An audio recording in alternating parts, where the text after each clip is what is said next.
noite.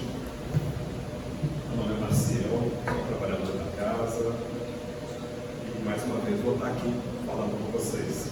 É sempre um prazer, uma honra. Eu sempre tive uma responsabilidade muito grande.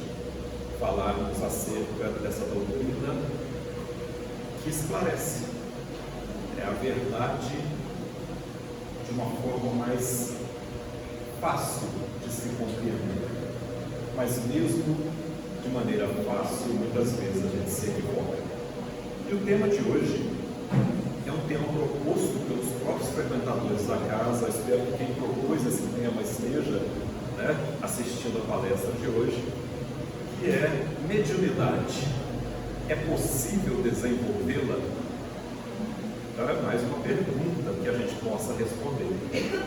Mas, como toda pergunta, traz uma condição essencial. Nós temos que entender o que foi perguntado. E hoje nós vamos falar primeiro sobre mediunidade. Ao final, eu responderei a vocês se é possível desenvolver. Fenômenos mediúnicos sempre existiram no mundo. Médiuns, profetas, pitonisas, oráculos, videntes, feiticeiros, por que não dizer? Vários nomes foram dados àqueles que tinham a capacidade ostensiva de se comunicar com os que já partiram, ou mesmo de manifestar fenômenos físicos diante da presença de uma entidade já não material. E essas possibilidades de intercâmbio, muitas vezes, nós só entendemos quando vemos manifestações mais densas, como um médium dando passividade, como um médium escrevendo um livro ou uma carta. Mas a mediunidade vai muito além disso. Em verdade, os laboratórios do mundo, as escrivaninhas dos escritores, estão repletas de médiuns. Nos diz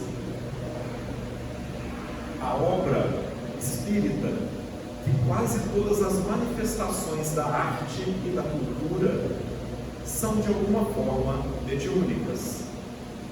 Dificilmente conseguimos nós desenvolver qualquer atividade que seja, um trabalho, uma palestra ou qualquer coisa, sem termos uma inspiração do alto.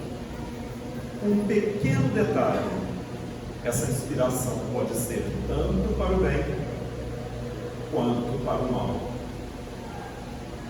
O que fizestes dos dons que lhe entreguei, dos talentos que lhe entreguei, muitos utilizam seus talentos da escrita, por exemplo, e ao invés de escreverem obras que engrandeceriam a humanidade, optam por escrever obras que culminam nas quedas desastrosas de tantos quantos a leem. Temas como sexo desregrado se tornam best-sellers, em que nós, infelizmente, seres humanos, nos entregamos sob uma desculpa de que estaríamos sendo cultos.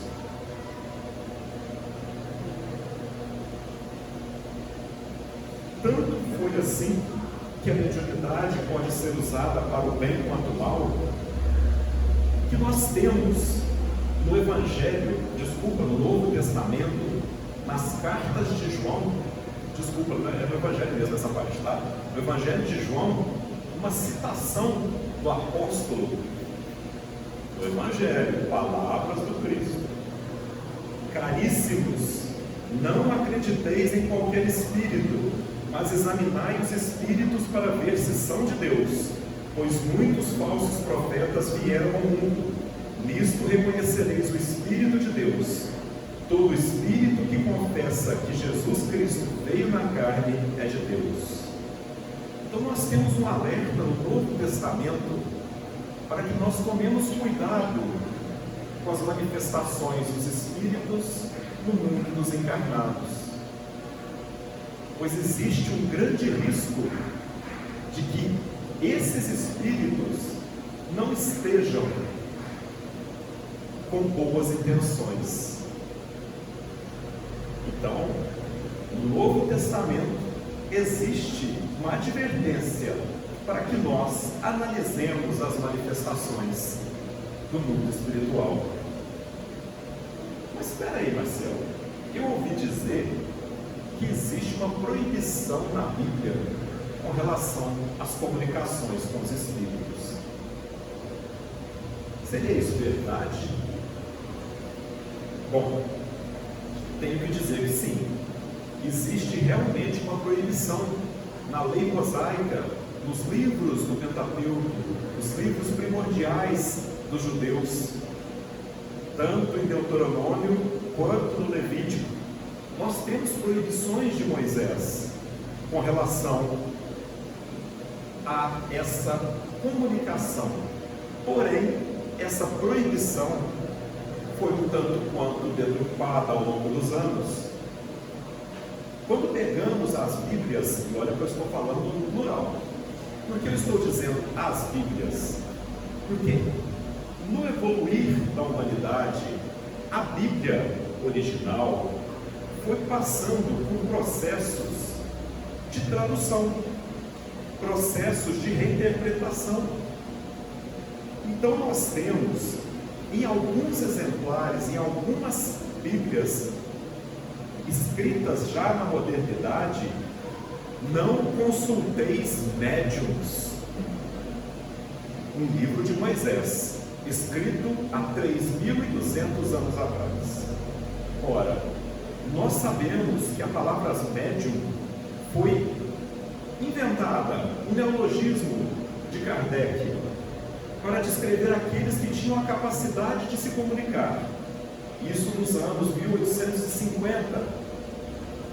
Como então no livro de 3.200 anos atrás poderia citar a proibição à consulta dos médiuns?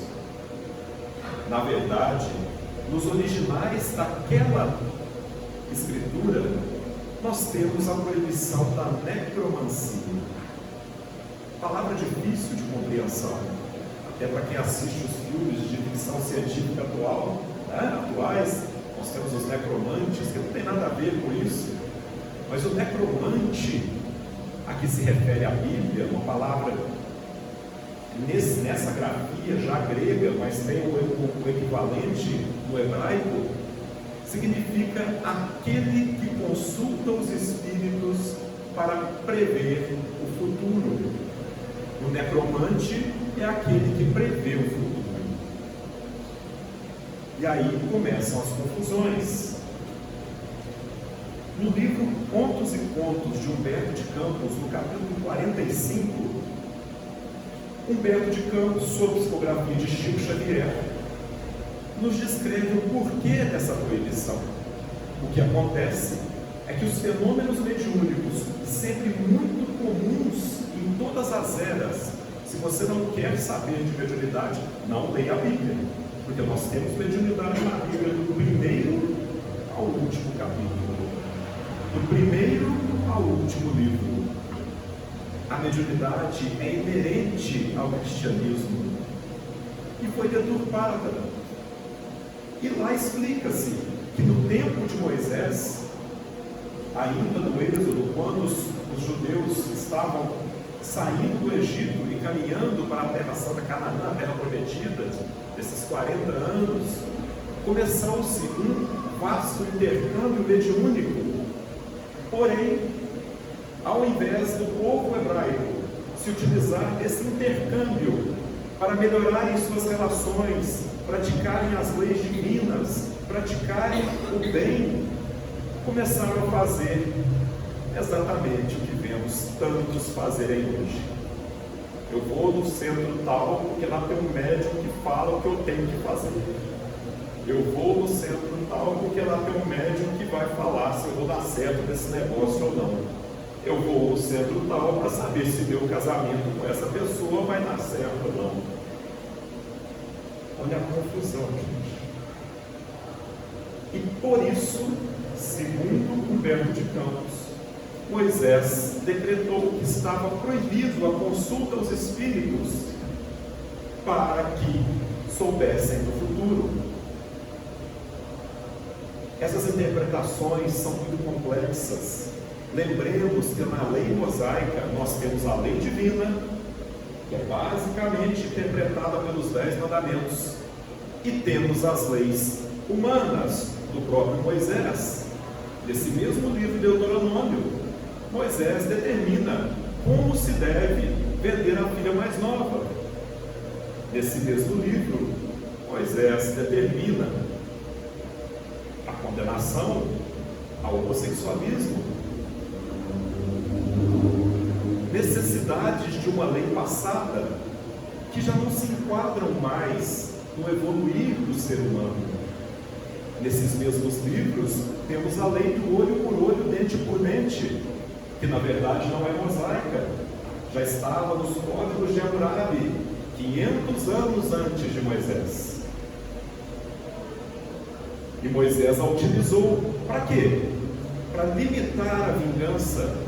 Um matava um, que ia lá, juntava a família, matava 10, que ia lá, juntava a família, matava a tribo inteira, que ia lá, o clã inteiro matava o outro clã. Não tinha limite a vingança. Então se colocou uma vingança, um limite para a vingança. Se alguém matar seu filho, você pode ir lá e matar o filho dele.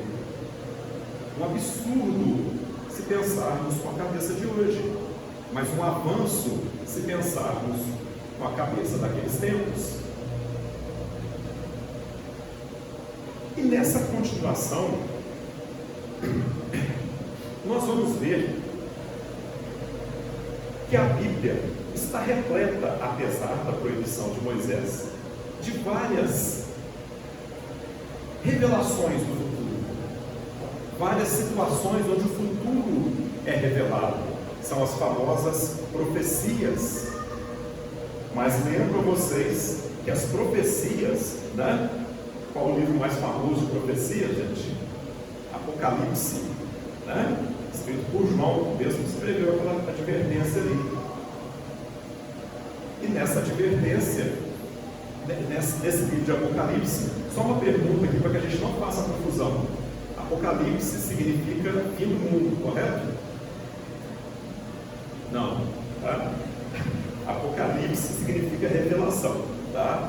Então a gente fala Apocalipse é o fim do mundo, né? Mas não é, Apocalipse é revelações. E a Bíblia tem vários livros apocalípticos, né? A gente tem Daniel, tem o próprio Apocalipse de João, tem Macabeus, tem vários outros ali que vão ser revelações do futuro, porém em forma de profecias.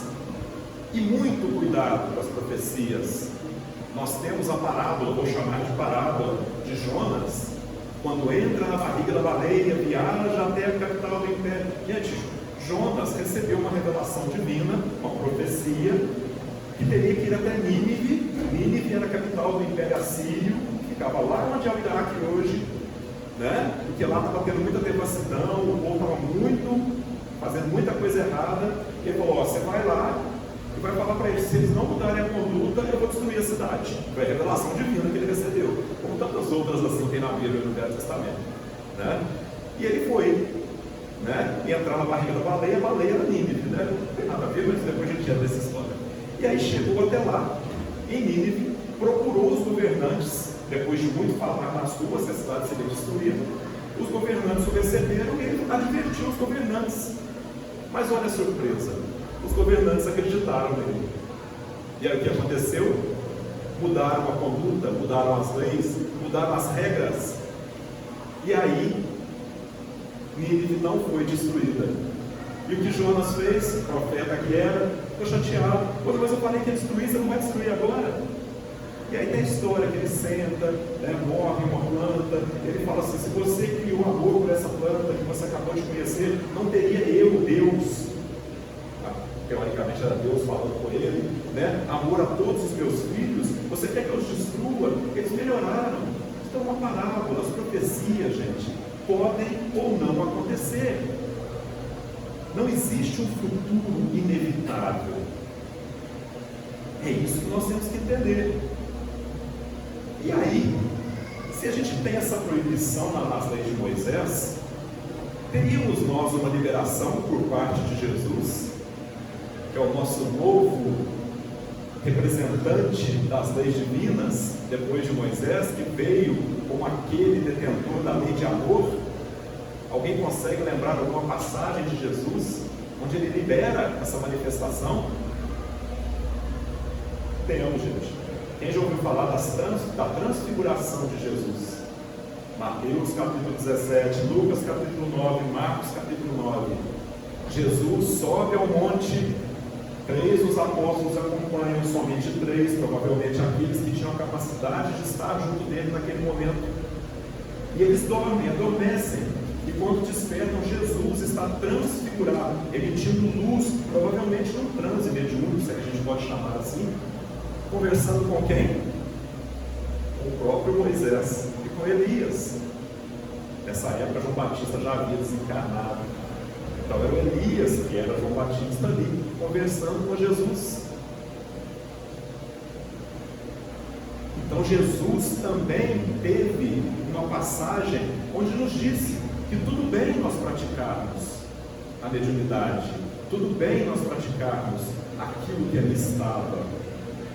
E todas as cidades dos hebreus tinham seus profetas. Se vocês podem ver isso na caminhada de Eliseu com Elias, quando Elias, sempre caminhando com Eliseu, né? Eliseu queria o quê? O poder de Elias. É onde falam, né? Que Elias não poderia ser, João Batista não poderia ser a reencarnação de Elias, porque Elias não morreu, ele foi arrebatado. Na verdade, se vocês lerem uma informação que eu vou passar para vocês, vocês vão entender. Elias já estava desencarnado. E todas as cidades que eles passam, quem os recebe? Somente os profetas daquela cidade. Por quê? Porque somente os profetas poderiam ver a Elias. E quando Elias é arrebatado, ele diz a Eliseu: Eliseu, se tu me vires sendo arrebatado aos céus, você terá então o meu poder. Por quê? Porque ele saberia que Eliseu tinha capacidade mediúnica importante a ponto de ver uma condição como aquela.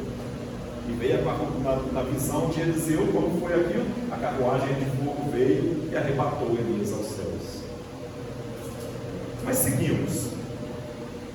O termo mediunidade foi composto, foi forjado por Kardec para nos diferenciar de outras manifestações existentes até então.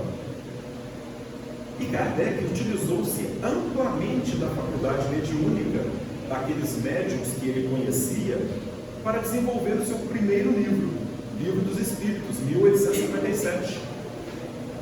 Porém, quando Kardec percebeu o advento, o aumento das manifestações mediúnicas, Kardec também percebeu algumas coisas estranhas acontecendo no próprio grupo de Kardec. Tem um caso muito pitoresco que eu gosto de contar, que um dos representantes, um dos participantes do grupo de Kardec tinha um ninho de passarinhos no seu quintal. Ele até fala que tipo de passarinho que era, um pintacilgo. Quem os mais antigos, ele deve conhecer os pintacilgos, talvez o Tibirinho me ajude, ele deve conhecer os pintacilgos. Os pintacilgos são passarinhos que gostam muito de cantar, e ele estava encantado com aquele ninho. Quando viu, o ninho sumiu. Qual foi a brilhante ideia do médium, do grupo de Allan Kardec? Vou invocar um passarinho na reunião mediúnica. Foi lá na reunião mediúnica. Chegou na reunião mediúnica, invocou o pintacilgo. E não é que o pintacilgo manifestou. Isso está no livro dos médiuns, tá, gente? Não é que o pintacilgo manifestou-se um passarinho dando manifestação. E aquilo intrigou Kardec. E o passarinho falou para ele: não, o gato não me comeu, não. Ele passou lá, esbarrou no ninho, o ninho caiu, está atrás da moita e tal. E eles foram lá depois averiguar, o ninho estava lá. Numa reunião sequencial, Allan Kardec, presidindo, manifesta-se o espírito, que é o governador espiritual da França. São Luís se manifesta. E Kardec, intrigado, pergunta sobre o caso. Como pode um pintacilgo se manifestar na reunião? São Luís responde então com uma frase que ecoa no meio espírita até hoje: invocai uma pedra e as pedras falarão. O que São Luís quis dizer com isso, gente? Do jeito que de cá tem gente séria, comprometida, de lá também tem. Era o pintacilgo se manifestando, gente? Claro que não. A reunião mediúnica baixou o tom vibracional, porque quis fazer uma coisa completamente desfocada, abriu brecha. Quem se manifestou? O espírito brincalhão, zombeteiro, que se fez passar pelo passarinho. E nas capacidades dele, provavelmente já seguia aquele médium de alguma forma, sabia onde o ninho estava e onde estava o ninho. Não há espaço para brincadeiras enquanto tratarmos de mediunidade. E não se enganem achando que somente grupos como esse podem se enganar. O próprio grupo de Chico Xavier, grupo de estudos Meimei, certa vez começaram, com a presença de alguns médiuns que doavam muito ectoplasma, muito material. Isso é uma coisa que tem que estudar, gente, para eu não vou ficar entrando nesse mérito. Doavam muito ectoplasma, começaram a ter reuniões de materialização de espíritos. Isso está no livro Mandato de Amor, de Chico Xavier, da União Espírita Mineira. Tá? E aí, com aquelas manifestações, todos maravilhados, aplaudindo, materializa-se um homem alto, vestido com os trajes romanos, segurando uma tocha, olha no olho de cada um, para em Chico Xavier e diz: muito bonito, porém isso é brincadeira de jardim de infância. Voltemos aos nossos trabalhos sérios. Era Emmanuel se manifestando para Chico, puxando a orelha do Chico. Nunca mais o Chico participou de reunião de materialização. A verdade, ele continuou materializando, né, gente? Os 500 e tantos livros que ele materializou para a gente. Esse é o trabalho. Não há espaço para brincar. Preocupado com isso, Kardec organiza então um livro, o segundo a ser lançado. Livro dos Médiuns, 1861. Esse livro, tem coragem de dizer, é um livro para todos aqueles que desejam trabalhar com mediunidade, andar debaixo do braço. Completamente, andar debaixo do braço. Esse livro é o livro que traduz a mediunidade com Jesus. A mediunidade séria, comprometida em ajudar o semelhante. Tanto Kardec percebeu isso, que na introdução dele, está aqui, tá? Na introdução desse livro, Kardec fala assim: Livro dos Médiuns, o Guia dos Médiuns e dos Evocadores, contém os ensinamentos especiais dos espíritos sobre a teoria de todos os gêneros de manifestações, as maneiras de comunicação com o mundo invisível, o desenvolvimento da mediunidade, as dificuldades e armadilhas que podemos encontrar na prática do espiritismo. Esse livro começa a preparar o interessado em trabalhar em mediunidade a não cair no erro. Começa, mas a gente sempre volta nele.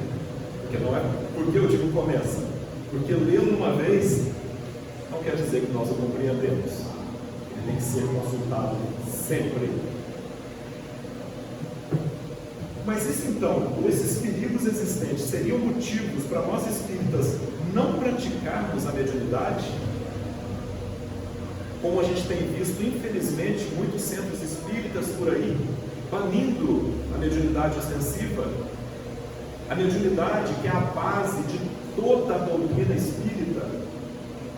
Claro que não, gente.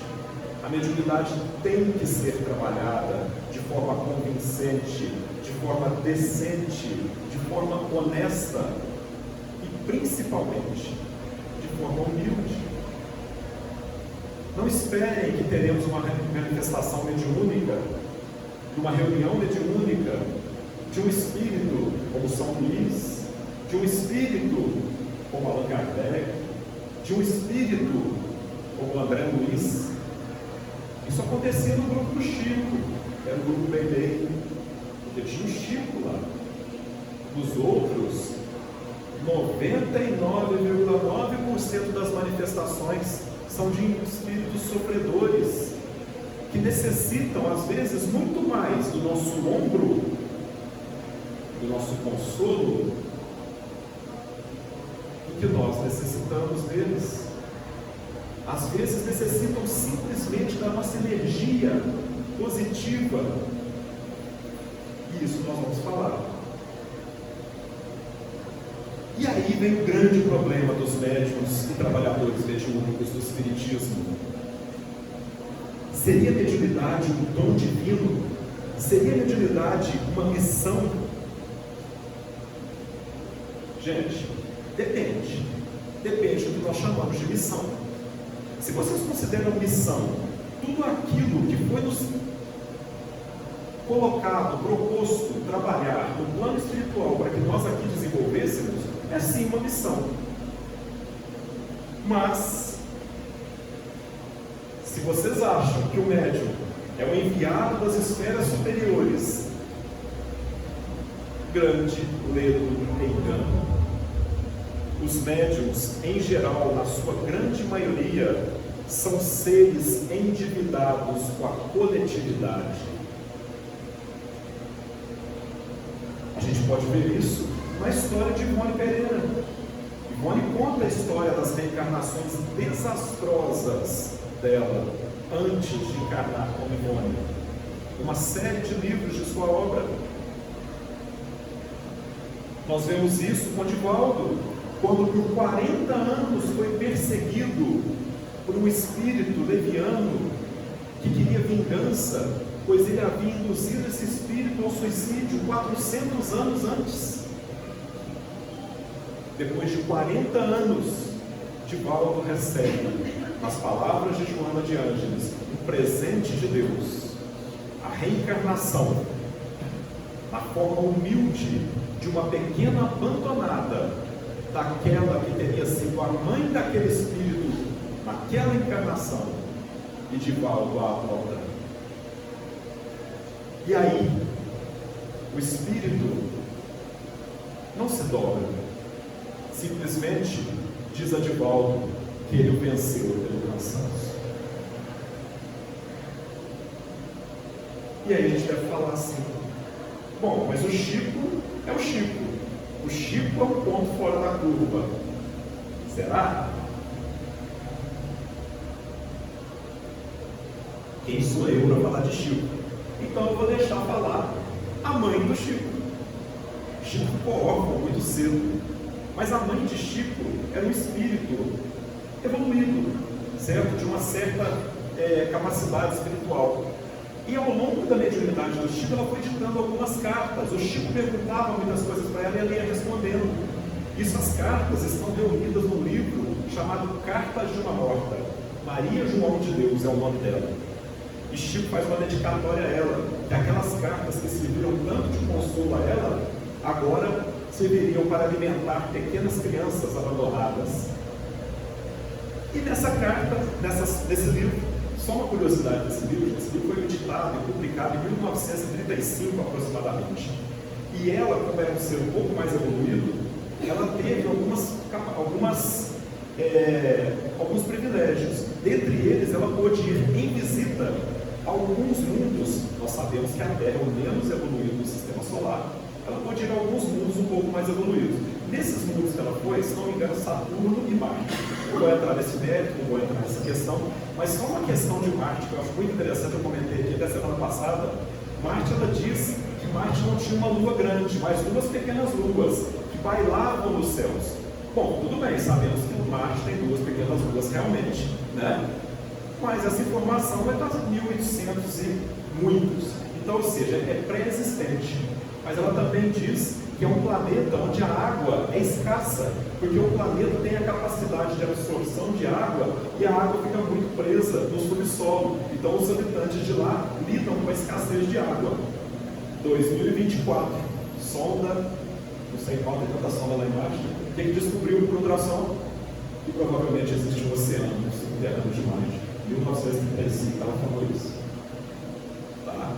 Então, só uma curiosidade. Mas aí ela deixa uma advertência para Chico numa de suas cartas. E eu vou ler essa carta para ver essa advertência. Ao recado da mãe do Chico para o Chico: não encares a tua mediunidade como um dom. O dom é uma dádiva e ainda não merece favores do Altíssimo dentro da tua imperfeição. Reflete que, se a verdade tem exigido muito de ti, é que teu débito é enorme. Ela falou para o Chico, ele era um grande devedor. A mãe dele, diante da lei divina, considera tudo isso e não te desvies da humildade. Conselho de mãe para Chico.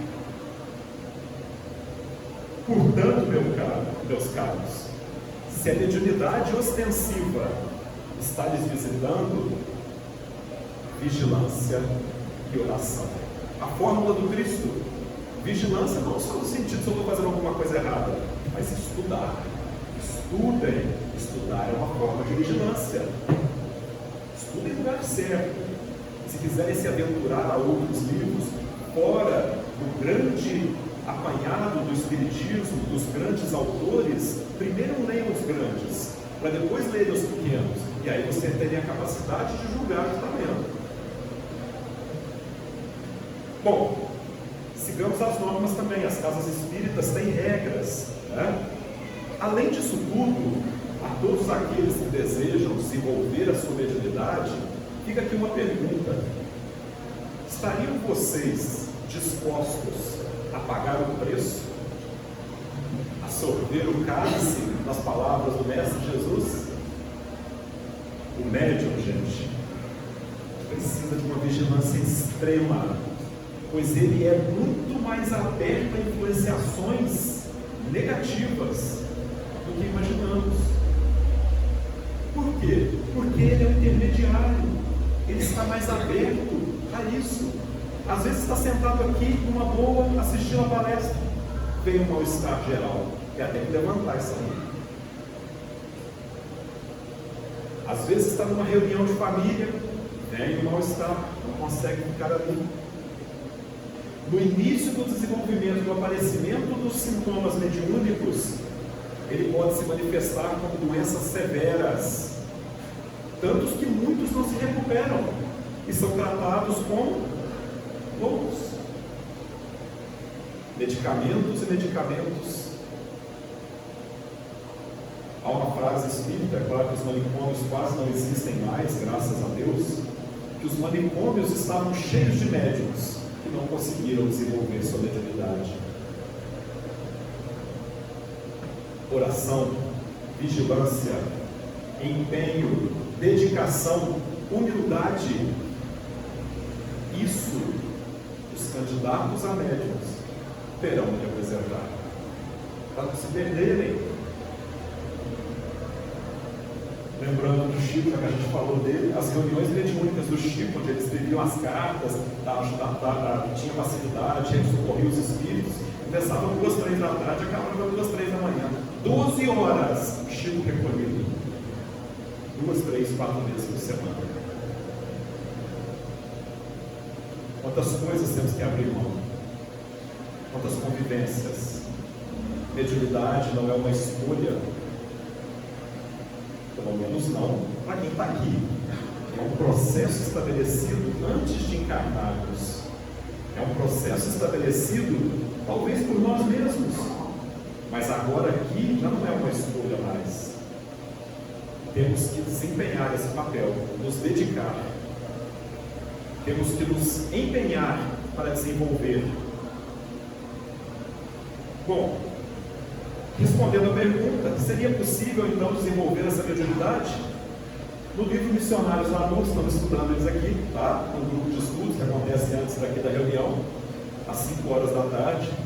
Nós temos o exemplo de um grupo de espíritas que se reúnem para desenvolver a mediunidade, né? E eles não conseguem. E aí vai explicando cada um por que não consegue. Uma porque comia demais, era gulosa, e aquela sangue alimentar que ela tinha atrapalhava ela na sua concentração. O outro gostava das libações alcoólicas. Não cabe o álcool no espelho, não cabe, não tem jeito, certo?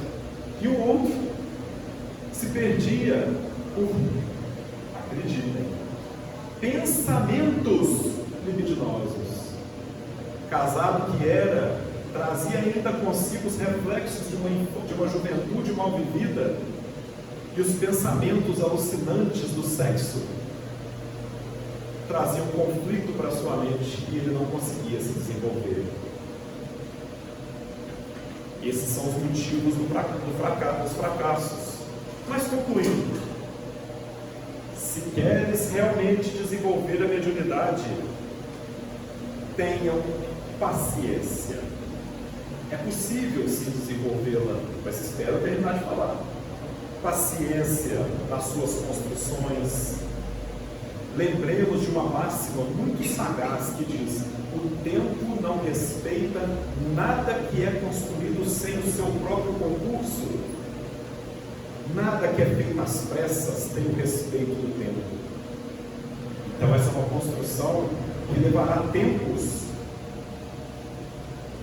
Para não desanimá-los, mas eu tenho que dizer, às vezes esse tempo pode durar inclusive algumas encarnações. Podemos sim desenvolver como projeto, como meta, mas temos que ter paciência. Lembrando de uma frase do Daniel, que gosta de falar, ele não está aqui hoje, né?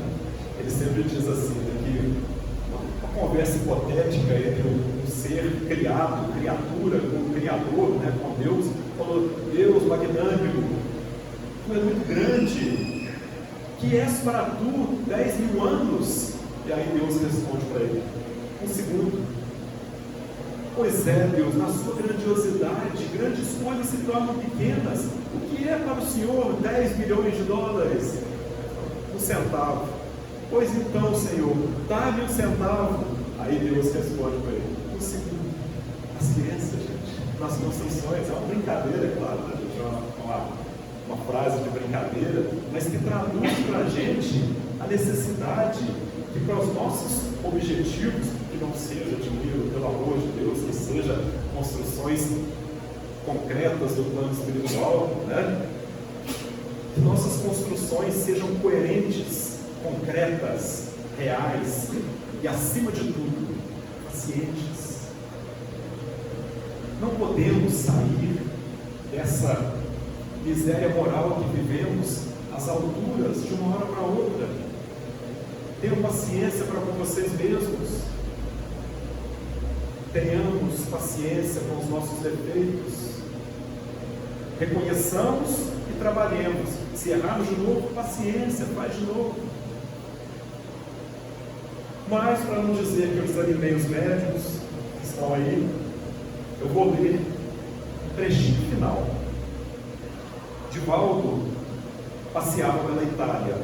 Quando chegou em Pádua, na igreja que leva o nome da Basílica de Santo Antônio, foi informado por Joana de Ângeles, dentro da igreja, que Antônio de Pádua, ou Antônio de Lisboa, ou Santo Antônio, se preferirem, é o mesmo, casamenteiro, é ele mesmo, queria lhe comunicar uma mensagem, mas que, devido à superioridade muito grande de Antônio de Pádua, Divaldo não era capaz de receber essa mensagem, e que Joana então se colocaria de intermediária entre o espírito de Antônio de Pádua e a psicografia de Divaldo. E assim o fez. E ditaram uma carta maravilhosa, maravilhosa, que está no livro. Desculpa, gente, eu trouxe até a passagem inteira, mas é um livro sobre está escrito ali. O que eu fiz? Eu trouxe a mensagem inteira, mas eu preguei ela de fora, tá? Porque eu imaginei que todos vocês iam querer ler a mensagem de novo depois. Ela é muito grande, alguns até já viram, estava até colando lá, né, Rodrigo? Estava até colando a mensagem, eu colei antes da reunião, tá? E agora, assim que terminar a reunião, eu vou mandar no WhatsApp do Grupo Espírita da Prece essa mensagem. Ela é longa, extensa, mas eu vou ler só o finalzinho. E ele falando sobre mediunidade. Para quem não sabe, Antônio de Pádua, Santo Antônio, era um médium fenomenal. Era contemporâneo de Francisco de Assis, São Francisco de Assis. Conheceu São Francisco de Assis. São Francisco de Assis brincava que ele era o orador favorito dele, de tão bem que ele falava. E ele é aquele que estava numa reunião, rezando uma missa, e aí parou um pouco e se desdobrou, e se materializou no julgamento do pai dele, em outra cidade, e lá deu testemunho da inocência do pai, e depois voltou. Essa história é muito bacana para vocês entenderem. Ele era um médium fenomenal, e diz, né, Bezerra de Menezes, psicografia de Chico, de Divaldo, que ele é também a reencarnação de um dos apóstolos de Jesus, mas não fala qual, infelizmente, mas tudo bem, isso não é o caso, é curiosidade. E ele termina assim, ó: médiuns da terra, exultai ao chamado do Senhor, rendei-vos ao apostolado do vosso serviço, certos de que a luta que travareis dar-vos-á a perfeita consciência da qualidade do vosso ministério. Não relacioneis queixas, nem dores, nem renúncias, encontrai no próprio serviço de amor o pão do reconforto e a paz do espírito lúcido, portanto, inteirado dos deveres a cumprir. Deixai que falem os imortais por vós, assim como dialogai com eles também. Ide com a cruz da mediunidade, ele chama a mediunidade de cruz, e transformareis, pelo bem executado, as duas traves da cruz, em que enrolareis o egoísmo, o orgulho e a inferioridade nas asas da vossa libertação. O vencedor do mundo e nós outros, aquele que vos ama, o vencedor do mundo é Jesus, tá, gente? E nós outros, aqueles que vos amamos, esperamos por vós. Então, convite aos médiuns. Antônio de Pádua, Santo Antônio, quis dar uma mensagem de alegria aos médiuns, porque não é uma tarefa fácil. Se alguém tiver alguma dúvida com relação à sua mediunidade, quiser entender como funcionam os mecanismos da casa, podem perguntar àqueles que ficam aqui de fora, às vezes com um crachazinho, eu sempre esqueço do crachá, mas podem perguntar. E o nosso coordenador, ele não gosta que eu falo, vai me xingar depois, mas o nosso coordenador da mediunidade, que é o senhor Adilson, que pode estar conversando com vocês, tá? E explicando para vocês as normas, regras, disciplinas, necessidade de trabalho na casa, harmonização com o grupo e tudo mais que é necessário para aqueles que pretendem trabalhar a mediunidade nesta casa, a desempenho com clareza e com Jesus. Boa noite para todos e boa noite.